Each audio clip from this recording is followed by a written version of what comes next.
Bonjour, je m'appelle Marie-Odile Brett. J'ai fait une vidéo pour vous présenter mon dernier livre, fruit d'une expérience de 25 années d'art-thérapie évolutive.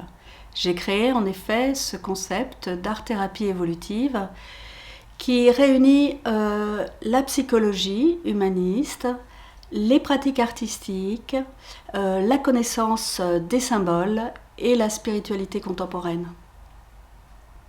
Ce livre s'appelle « L'art-thérapie évolutive, sa symbolique, les symboles majeurs et les 4 éléments ».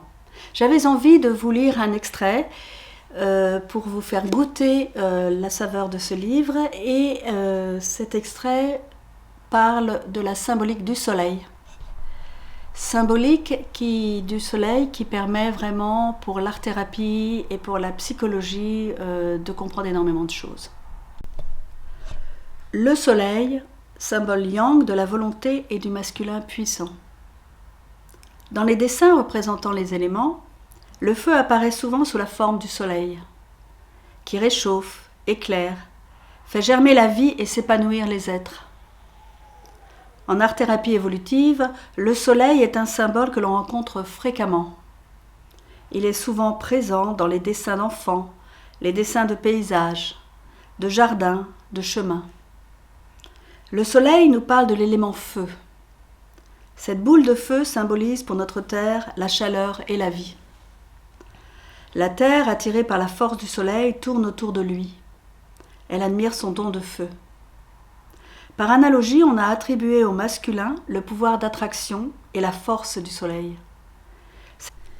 Le soleil est une image puissante dans l'inconscient collectif. Dans les premiers dessins des enfants, il apparaît sous la forme d'un cercle avec des fils qui représentent ses rayons. Cette image primordiale était celle qui symbolisait Hélios, dieu du soleil, conduisant son char tout autour de la terre. Je me souviens du jour où l'un de nos enfants a dessiné le soleil avec une paire de lunettes, comme celle que portait Alain, mon mari. Le père soleil, comme le soleil, peut brûler ou réchauffer. Dans le dessin, cela dépendra de la façon dont le soleil est présenté. S'il est énorme, il devient trop envahissant. Le soleil peut représenter un patriarche, mais aussi une matriarche, un ego fort et tout-puissant qui domine et impose sa loi. Il peut aussi représenter un amour protecteur qui éclaire les pas de l'enfant, qui l'enveloppe d'amour et le protège pour l'aider à grandir sereinement. Tout cela dépendra du contexte et des autres informations contenues dans le dessin. Le soleil est tantôt le symbole de l'ego et de son désir de pouvoir qui se révèle par un rayonnement trop puissant, éblouissant ou brûlant, la couleur rouge ou orange, tantôt le symbole de l'âme ou du rayonnement de la personne quand l'aura du soleil est douce, d'un jaune pâle et clair.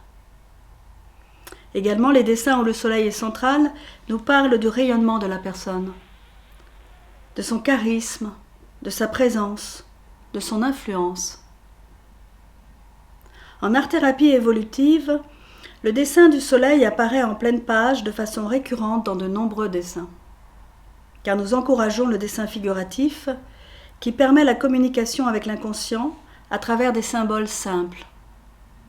Ainsi, dans les dessins d'enfants, mais aussi dans tous les dessins qui représentent une scène au milieu de la nature, dès que nous plaçons une terre, un personnage, une maison, un arbre, le soleil apparaît. Parfois il se révèle comme une boule de feu, parfois il arbore des rayons, ou parfois, au contraire, l'astre est absent, et son absence parle d'elle-même.